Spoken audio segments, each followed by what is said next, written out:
because they are our support. That includes teachers, people who've written books, our fellow practitioners who give us encouragement and support in various ways. So that's the meaning of doing it 3 times. That plus the fact that traditionally most of these things are done 3 times. So,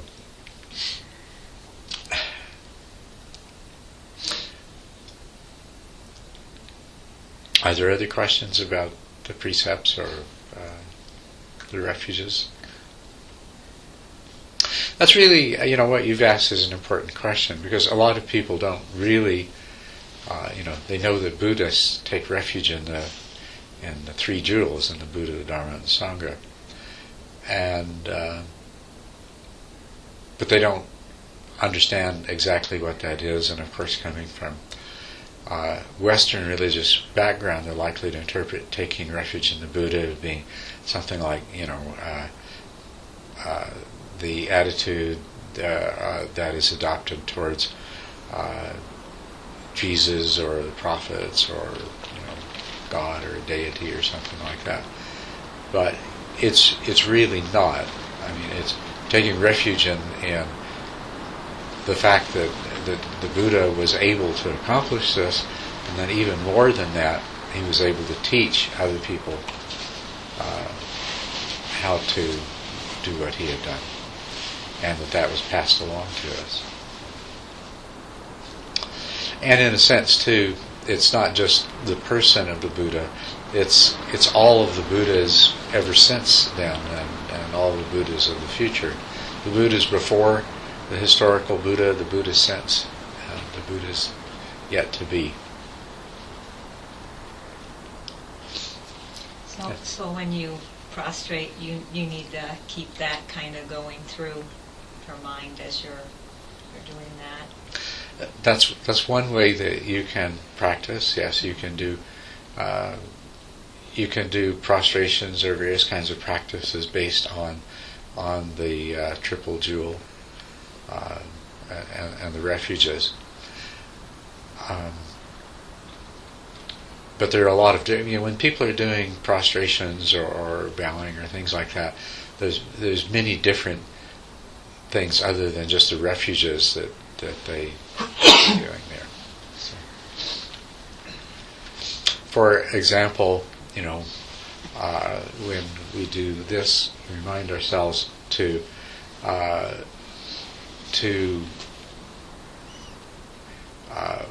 purify our body, our speech, and our mind.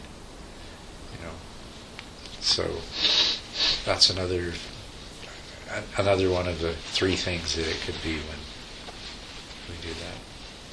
Are the refuge vows the same as the precepts? The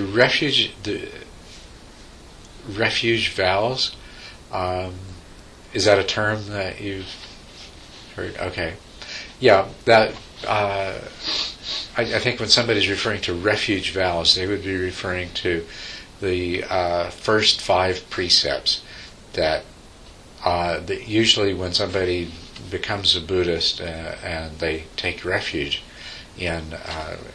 when they formally take refuge, they take those first 5 precepts. And then there's an additional 5 precepts that someone takes when they decide to become ordained. They're called novice vows, and there are 10 precepts. So when you hear about the 10 precepts, most often they're referring to the 10 precepts that a novice takes when they've decided to become a monk or a nun. But then there are the what are called the lifetime lay practitioner precepts, which can be either 8 or 10, and that's what these 10 are here.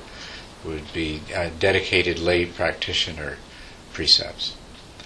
A person who has taken a step of totally dedicating and committing themselves to the study and practice of the Dharma and to achieving enlightenment, but who isn't becoming a monk or a nun. So when you hear of the 8 precepts, or another version of the 10 precepts is that.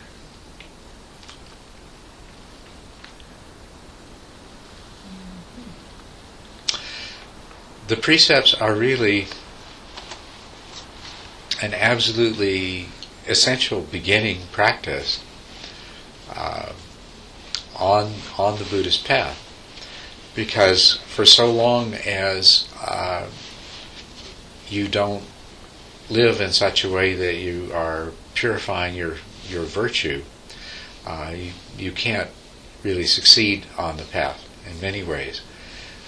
But also the benefits of keeping the precepts and practicing in that way are enormous.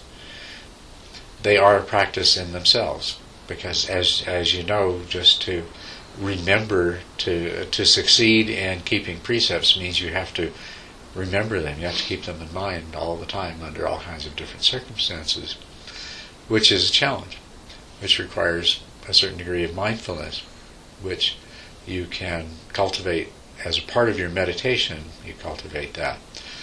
But also in the practice of being mindful to keep the precepts at all the time, you're in a sense practicing a kind of meditation, a kind of mindful awareness at all times. And of course it makes your mind much calmer and your life simpler, makes you happier in every way if you keep the precepts. If you refrain from taking what's not freely given, it spares you so many worries and complications in your life. And if you refrain from wrong speech, which means that you are truthful, don't speak harshly, don't speak against other people, against one person to another, and you don't gossip, well, that has tremendous effect on improving the quality of your life and improving your peace of mind, freeing yourself of causes of regret and remorse and worry.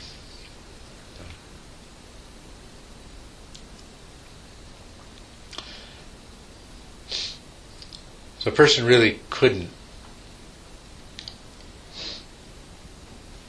think to themselves that they're a Buddhist in a meaningful way unless they undertake these precepts. And when you examine the precepts carefully, what you discover is that the common thread through all of them is refraining from those actions that are causes of that contribute to the suffering of yourself and others. And as a matter of fact, that's one of the simplest ways of determining whether a particular action is in keeping with a precept or not, is just to examine whether this is something that would that has the potential to cause suffering for someone, including yourself, in the future. And the other way, really part of the same thing, is to put yourself in the position of whoever might be affected by the particular act or speech that or even thought. If you're thinking about somebody in some way, you can ask yourself,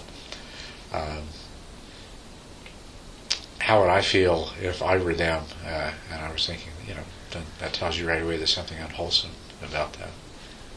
I think it's getting a little too warm in here. Mm-hmm.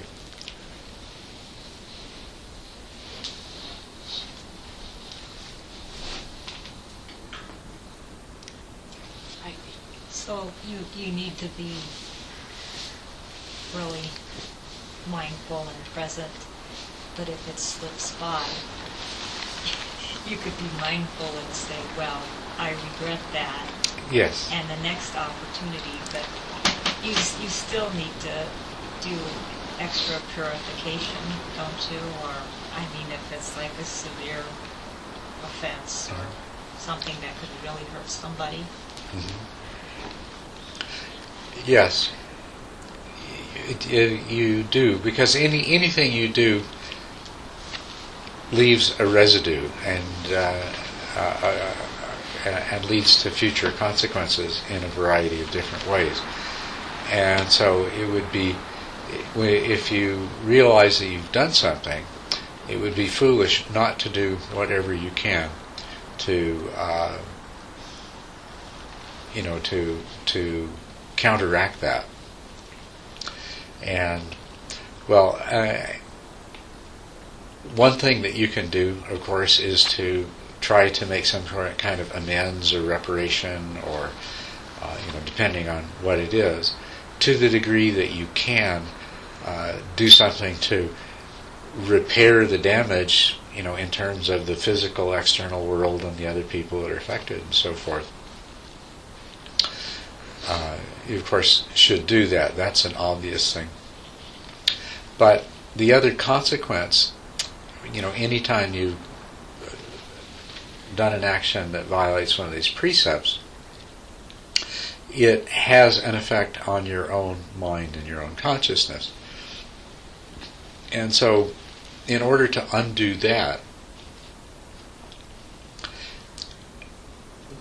probably the most important thing of all is to be fully mindful of it, to recognize what you did, to see the root cause, to understand, how that action arose out of some combination of ignorance and desire, and ignorance and aversion, or all three acting together. And also to recognize the harm that's done by it to yourself and to others.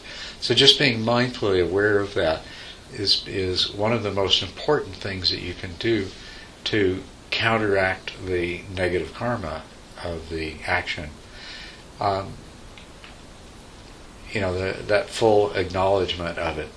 The other thing that you can do that's very important is in that recognition to make a resolve that in the future you will do your best not to do this sort of thing again. Because that resolve, that's a karmic action. It's a positive karmic action to counteract the negative karmic action. So much of our karma is habitual.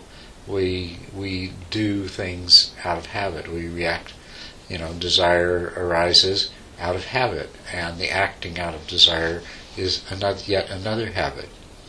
And so to the degree that we can recognize what's going on and make a resolve to change that, that's creating a different kind of karma.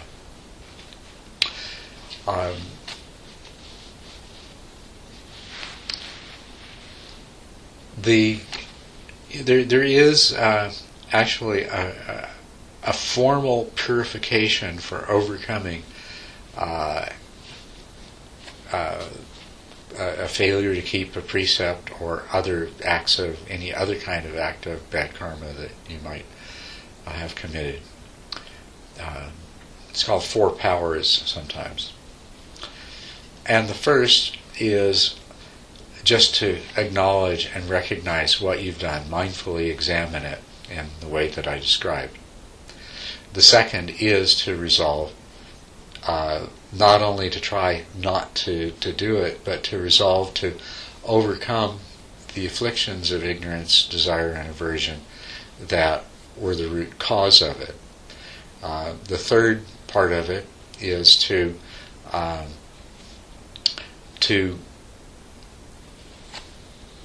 commit to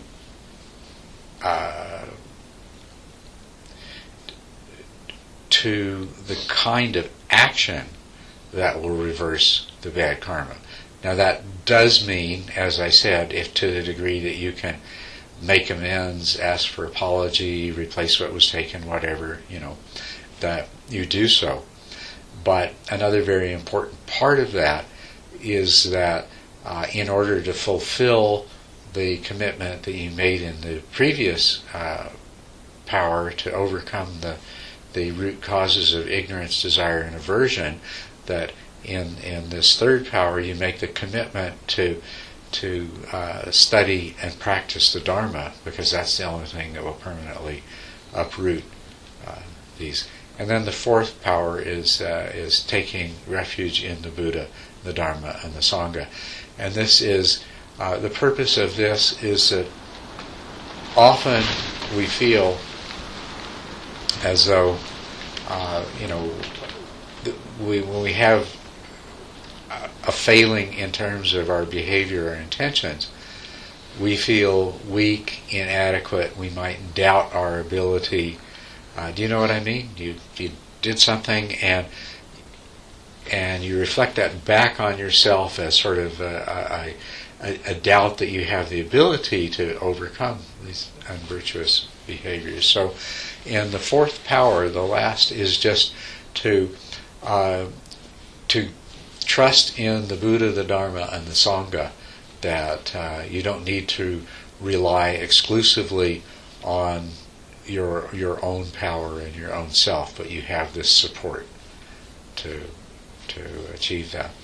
So that practice of the four powers, it can be a very, very effective way of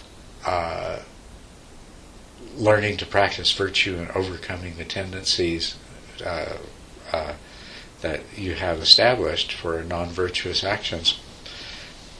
But I also sincerely believe that to a huge extent it eliminates the bad karma of the action that you've committed. If you actually do that, if you consciously go through those four steps, the impact that it has on your mind stream and your psyche to do that will, if not 100%, very nearly, create a counteracting good karma to overcome that. So you should do that as soon as you can after you realize that you might have hurt somebody. That's right. What about even though I have my doubts of overcoming some things. I know some are habits, but I don't know, some things seem so difficult. But people in the past are people who are dead now, and you regret because of ignorance not having. Yes. But still, even though you're ignorant, you did some damage. What can you do about that? Well, you can do exactly the same thing. The problem that you would see with that would be in the third power, where you take some sort of corrective action. If that person is dead, obviously, you can't even ask them to forgive you in person. But that doesn't matter. If you have that wish, if you clearly, if they were alive, you would do that, and you have that wish that you could. That, in combination with the other part of the third power, is the commitment to practice the Dharma so that you eliminate the roots of that kind of action. It comes to the same thing. If you can't do something about it, you can't, but you do what you can. So some people in that kind of situation find it very, very effective to do something like, if you have a photograph of the person, you could just talk to the photograph and tell them what you would tell them if they were there in person. It will have a similar effect. So like when you're on the third step and you wish that you could have, or you could apologize, that you could talk to the photo. Right, or it might be somebody you don't even know where they are anymore. They're still alive, and you might not have a picture, but you can still picture them in your mind. Yeah. That's true. You just do whatever you can to complete the action of making whatever correction would be possible. You can see implicit in that is a forgiving of yourself and a letting go of that. And it may come back, and you may have to do it more than once. We sometimes the four powers don't eliminate a karmic imprint the first time they're exercised. And depending on what it is, it might come up, and every time it comes to your mind, if it still carries the potency to come in your mind, you can repeat the four powers with regard to it. Some people, I guess they have a little ceremony and they burn it. They put the little paper in the bowl, or yes, or this. Now what is a fire? Puja? Is that the same? Puja. Or puja? Yeah. Yeah.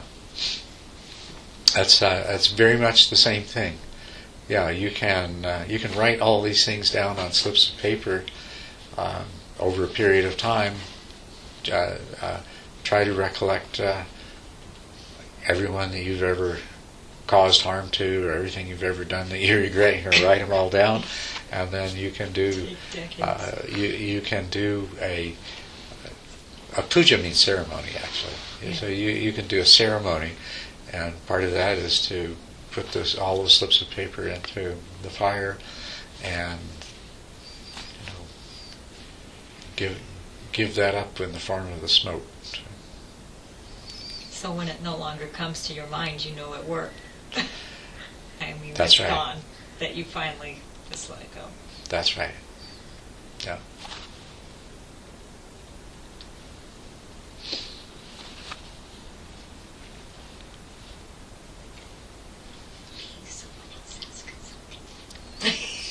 Otherwise, I'll keep going. You're the talkative one tonight, so. I am. Yeah. Well, I did have another question. Go right ahead. That may be of no interest to anybody. But if you plant the seeds to see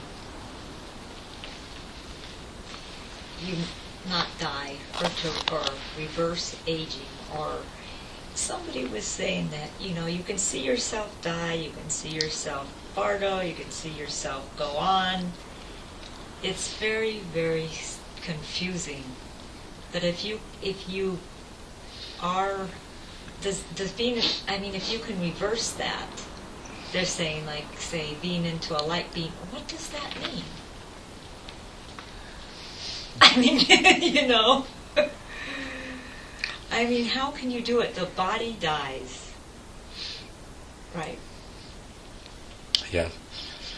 These are actually esoteric practices with different levels of understanding. And the sort of villager level of understanding is that it literally happens, in the way that you just described it. But the esoteric level of understanding is it's quite different. It's the hidden meaning, or the deeper meaning, the more profound meaning that in order to understand, you need to understand emptiness.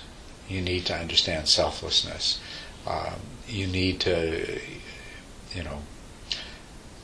because otherwise, I mean, you look at these things and they seem to totally contradict everything else that Buddhism says, right?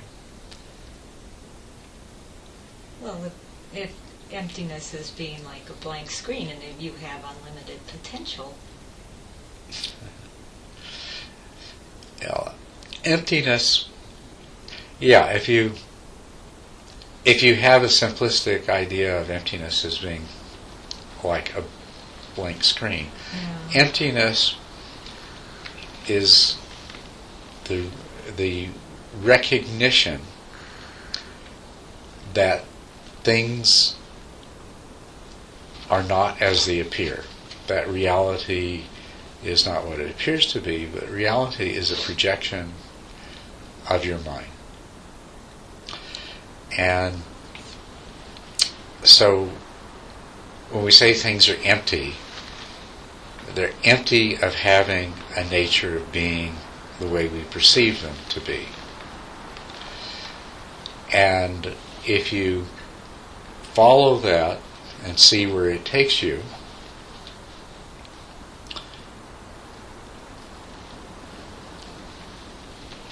it means, well,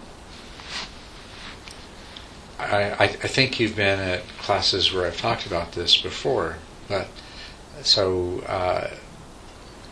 you can probably grasp this pretty readily. We, all of us, live in a world of our own mind's making. Now, at the level of, here we are, 5 of us in this room, but we are all experiencing this in a totally different way. And this happens all the time with everything. Now, if I took a rock, passed it around, everyone would experience a rock in pretty much the same way. So when we're thinking just simply in terms of the elemental properties of sense objects, it's not so obvious that that there's a difference. But when we go to more complex perceptions, no 2 of us perceive the same person in the same way, right? Mm-hmm. No 2 of us perceive the same situation in the same way. As you go into this deeper and deeper, and you realize that every single experience you have, and your life is just a series of experience, every experience you have, you interpret it on the basis of the mental state you're in and your past experiences with the various things that you encounter and so on and so forth. And so you can fairly easily come to appreciate that you can really come to understand why different people experience things so differently. As one person thinks it's wonderful, and another person thinks it's terrible. This person's happy, this person's miserable. And there are, and we know that. We say that, we talk about that, we recognize that in life. Life is what you make of it. And so that is emptiness. And the more you recognize that no matter how I'm looking at the situation I'm in right now, and no matter how much it seems like the situation is controlled and determined by external factors, it's really not true. The external factors are there, but your mind is making your reality out of it. It's making your reality on the basis of all of those tendencies of mind that you've accumulated over a lifetime, and all of those past experiences, and all those ways of interpreting and understanding and reacting and everything else. And so you realize that put another person in your body and they'd be having a completely different experience, at least if they had their own mind, because their mind would respond differently to everything. So that's one level of emptiness. And along with that is the recognition that this applies not only to the reality you find yourself in, it applies to the self that finds itself in that reality. The self that finds itself in any given reality is also created by your mind in exactly that same way. But if we penetrate this a little more deeply, you realize, like when you're sitting in meditation, you close your eyes and all there is some sensations there. And I don't know if you've ever wondered, or had, I shouldn't say wonder, but had maybe the experience of wonder, realizing that your body and your breath and all these things, it's what your mind has made up to explain those sensations. You were born and you were having sensations, and your mind didn't have the faintest clue what any of this meant. But piece by piece, it created stories around all these sensations, and that's the world that you live in. You go a little further and you realize that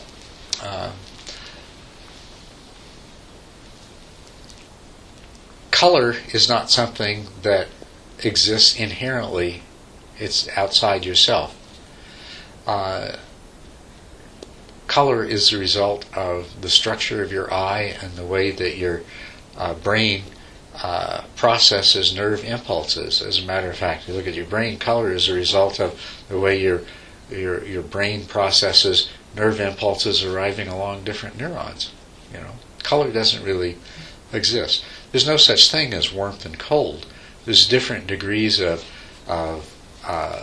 vibration of atoms and molecules. But warmth is a feeling that our mind generates. And as a matter of fact, as you know, the same temperature can feel warm on one occasion and cold on another, right? So warmth and cold themselves are not something that is really extrinsic to your mind.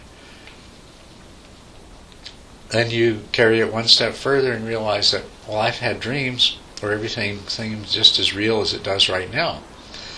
So I don't even need sense organs, and I don't need this hypothetical external world to account for my experiences. This could be a dream right now. Now this is where you realize that your entire experience is taking place in your mind. Now you don't want to make the mistake of believing that, well, your mind your mind is creating it all, because it's not. But your mind is creating your personal reality. And also a view that people can develop is that, well, there's just this one God mind that's creating it all. And those things won't take you very far. What you're left with is the realization that all of your experience takes place in your mind. Absolutely every bit of it, including the sensations.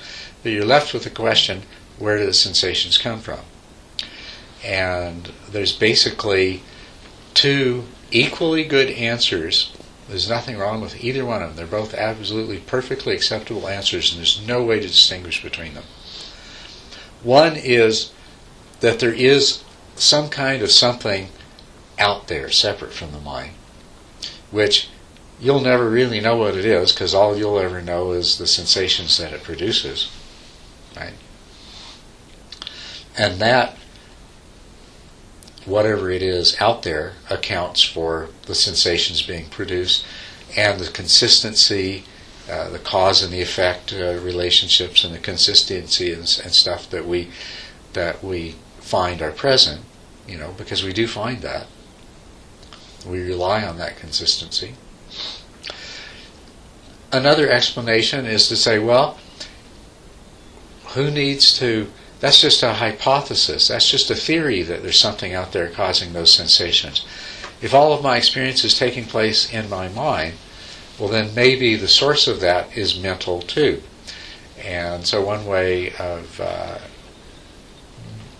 explaining it is to label that karma and say, okay, if whatever I see or feel or touch or hear or whatever, that's coming from some hidden part of the mind stuff, and it's following laws of cause and effect too, karmic cause of laws of cause and effect. But you can see that both of these are just theories, ways of explaining, and the Buddha himself rejected both, or didn't reject it. He refused to make any sort of statement about these. It's pointless to wonder, well, is there a material world out there that's separate and exists on its own and that accounts for my sensations that my mind creates my reality out of? Or is there some hidden mental stuff somewhere that creates all these sensations, like what happens in a dream? You don't know where your sensations come from in a dream either, right? They're just there and you accept them as real. So it really doesn't matter where these come from from a point of view of what really exists or what doesn't. What's important is to recognize that the reality that you are experiencing is one that's created by your mind. And so if you would like to live in a different reality, that's the place to start working. And that's what the virtue is about. That's what the practice of the perfections is about. That's what creating good karma is about. No matter which way you look at things from a philosophical point of view, what Buddhism is pointing out to us, it's all going to come down to the same thing. It's going to come down to the same thing in the end, that whether you feel happy, blissful, or miserable and filled with suffering is determined by your mind. And whether you consider the experiences that you have, however they appear to you, that is a result of the way that you have conditioned your mind. That's your karma.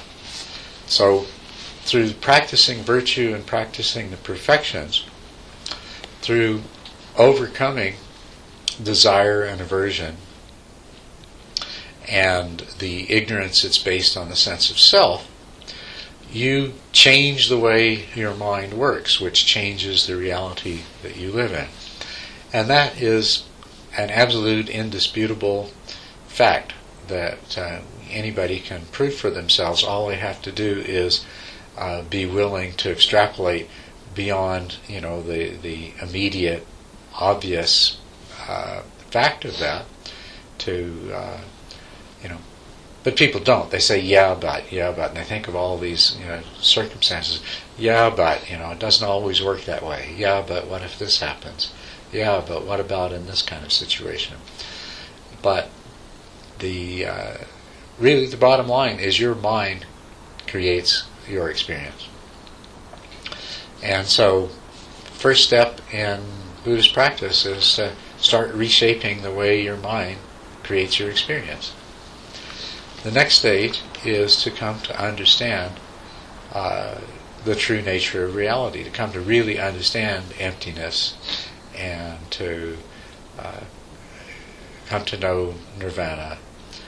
And what you're doing there is you're going beyond the mind. And in the first stage, you're reshaping the mind that's shaping your reality. And the second stage, you're overcoming the ignorance that allowed it to happen in this way in the first place. Once you've done that, once the ignorance is destroyed, then you can let the mind continue to create the reality that you live in. But your experience of it then is shaped by wisdom, knowledge, understanding, by an awakened point of view. You experience it as an awakened being rather than as a person caught in a nightmare, or from time to time a dream that turns into a nightmare. So is that what you mean, that the mind creates a personal reality, but it isn't creating it all? That is, if you go beyond, is that... Your mind creates your personal reality. If you start, as a philosopher, you could pursue the question, does the mind create? Is there nothing but the mind? And there is a school of Buddhism called the mind-only school, which basically suggests that.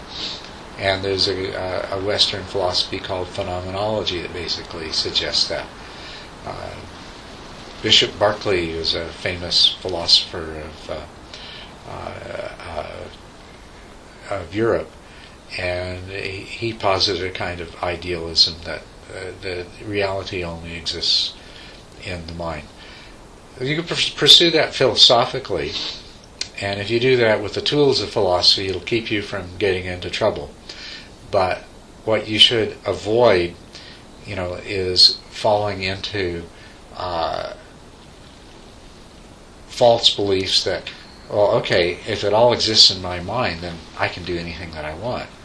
Or if it all exists in my mind, then I control it. Or if it all exists in my mind, then everything's my fault, and I have to blame myself for wars and disease and everything else. Well, that's not helpful. That's not helpful at all. Some people, with the idea that emptiness means that everything is a projection of my mind, and everything that happens is my karma. That that means that everything that happens to you is your karma too. So why should I worry about you? Whatever happened to you, that's a projection of your mind, and it's your karma, and it's your fault. So why should I be concerned about you? And that's not where we want to go. But that's where you can go if you start trying to take these ideas too far. The fact is, if you can recognize that the reality that you're experiencing is created by your mind, is subject to your mind, and that you do have the ability to change that, then you don't need to worry about, things happen to you. And you don't have to worry about the nature of the things that happen to you. All you have to recognize is how I respond to this, how I react to this, the experience that I have, that is my karma. Somebody says, you're in a car accident, it's your karma. Being in a car accident isn't really your karma. It's how you experience the car accident that is your karma.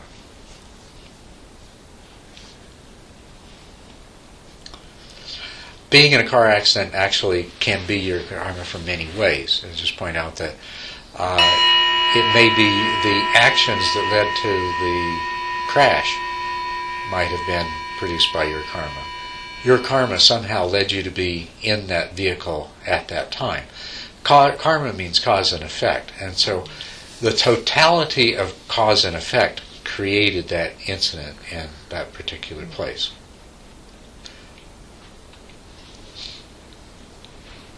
So, we're all going to die, for example. So we all have the karma to die, you could say. But we don't all have the karma to die in the same way. Some people will die in the state of fear and suffering and misery, and others will die peacefully with wisdom and understanding. So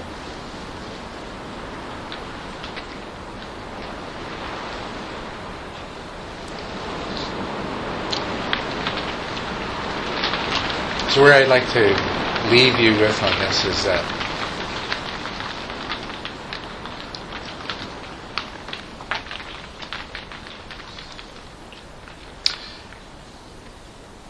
accept as a working hypothesis that the reality that you live in is a projection of your mind, is a creation of your mind. Accept that. And discover the meaning of that for yourself. Investigate that. Discover the meaning of it. Take it to deeper and deeper levels. But don't jump ahead of yourself into interpretations and ideas that can lead you into completely unhelpful points of view, views and attitudes and behaviors. Just stick with, okay, if I'm unhappy right now, I have to take responsibility for it. I don't have to take responsibility for the fact that this person said this thing to me, but I do have to take responsibility for my own reaction to it, the way that it makes me feel, and so forth. Stick with the basics. Stick with the basics. as you follow that in your meditation, as the meaning of emptiness becomes clearer, and I mean, ultimately everything is empty of any nature other than what your mind projects into it. But discover that for yourself, and don't try to figure out what that means until you're ready. Take it by stages of understanding. But the reason the four powers work is because they're using the mind to change the karma of the action that you're exercising those four powers in respect of. And it's because emptiness is true that they work. If you were what you were, if you were this immutable self and this was a world made up of immutable objects, there'd be no hope.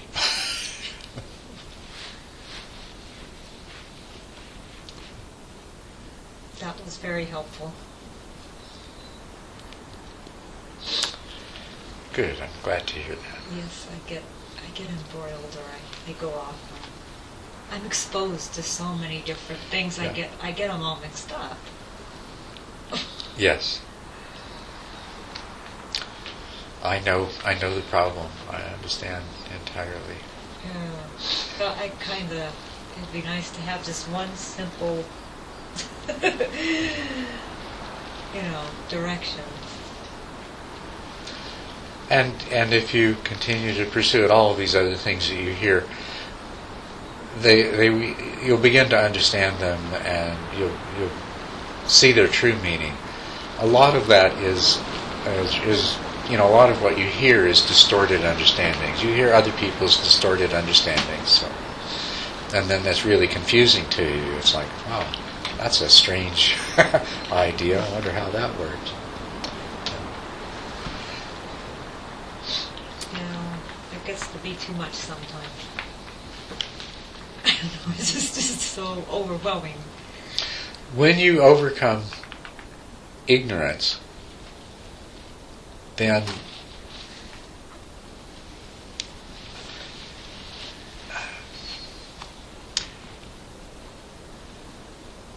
death has a totally different meaning and significance.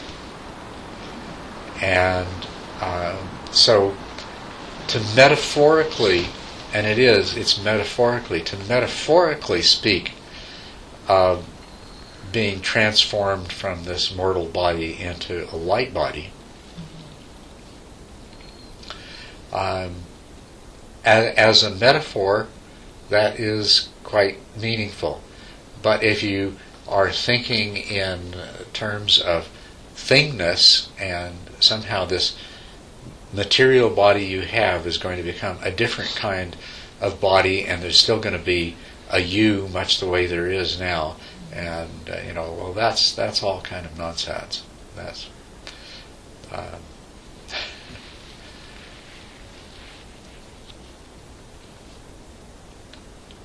you do overcome death, though. I mean, death is something, you see, you live in the present. Death is something that happens in the future, right?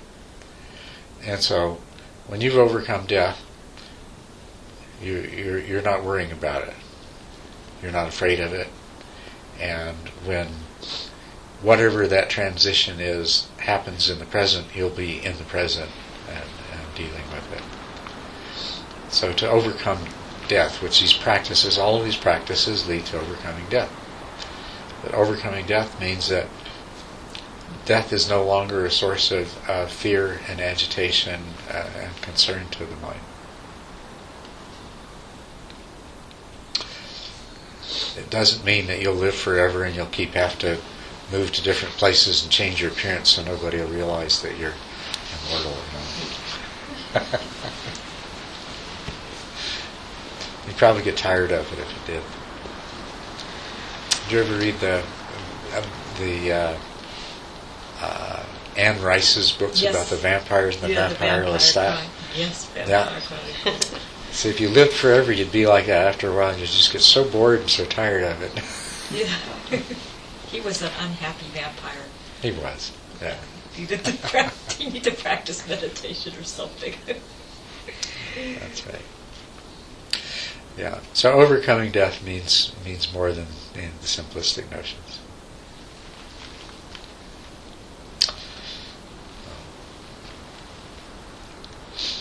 Okay. Well, any last comments before we do let's take a few minutes to stretch and then do a sit together.